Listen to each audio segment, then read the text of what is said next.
اسلامی قصے چینل کے پیارے ویور، السلام علیکم ورحمۃ اللہ وبرکاتہ۔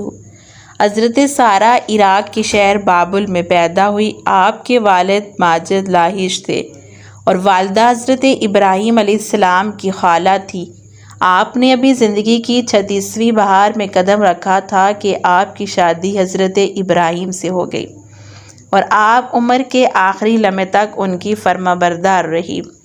جناب سارہ اپنے زمانے کی مالدار خاتون اور بہت سی زمینوں اور مویشیوں کی مالک تھی، مگر شادی کے بعد آپ نے اپنی تمام دولت حضرت ابراہیم کی خدمت میں پیش کر دی تاکہ وہ دین کی نشر و اشاعت میں صرف کریں۔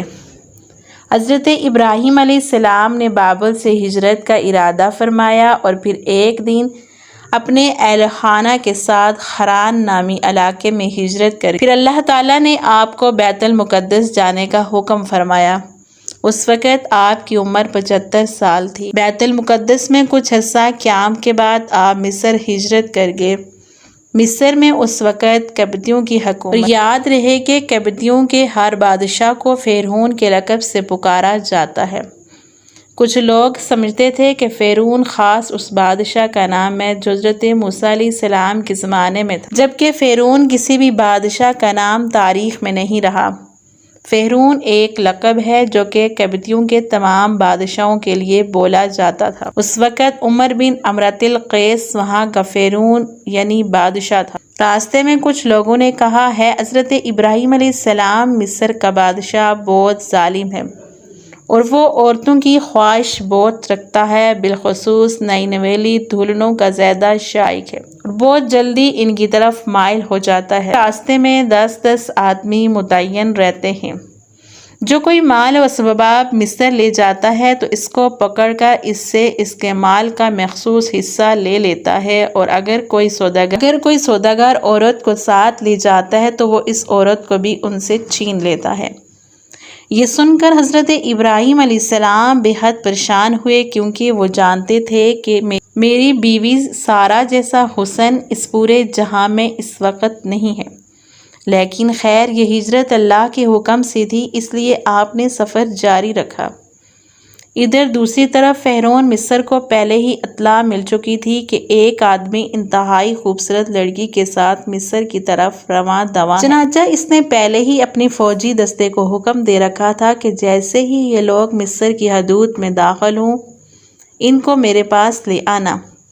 بس جیسے ہی حضرت ابراہیم علیہ السلام مصر پہنچے تو فرعون کے فوجیوں نے آپ کو گرفتار کر محل میں لے آئے اور محل کے سب سے خوبصورت کمرے میں ان کو ٹھہرا دیا گیا۔ بادشاہ ان کے حسن کے بارے میں اپنے کارندوں سے پہلے ہی آگاہی حاصل کر چکا تھا۔ اس کی نیت جو پہلے ہی خراب تھی، اب اس کا ارادہ بھی خراب ہو گیا۔ انہوں نے حکم دیا کہ اس لڑکی کو نلہا دھلا کر لباس فاخرہ پہنا کر میری خلوت گاہ لے آؤ۔ ان کے حکم کی تعمیل کی گئی۔ جب حضرت سارہ کو تیار کر کے فرعون کی خلوت گاہ میں پہنچا دیا گیا، آپ وہاں اللہ کے حضور عبادت میں مصروف ہو گئی۔ صحیح بخاری کی حدیث نمبر 2217 میں یہ واقعہ تفصیل سے درج ہے کہ چنانچہ فرعون خلوت گاہ میں پہنچا، حضرت بی بی سارہ سلام اللہ علیہ کی عبادت ختم ہونے کا انتظار کرنے لگا۔ اس پاک کے الفاظ ہیں کہ حضرت بی بی سارہ سلام اللہ علیہ نے اللہ پاک سے یوں دعا کی، اللہ اگر میں تجھ پر اور تیرے رسول ابراہیم پر ایمان رکھتی اور اگر میں نے اپنے شوہر کے سوا اپنی شرمگاہ کی حفاظت کی تو مجھ پر ایک کافر کو مسلط نہ کر۔ چنانچہ جب نماز پڑھ کر آپ کھڑی ہوئی تو فرعون گندی نیت سے آگے بڑھنے لگا۔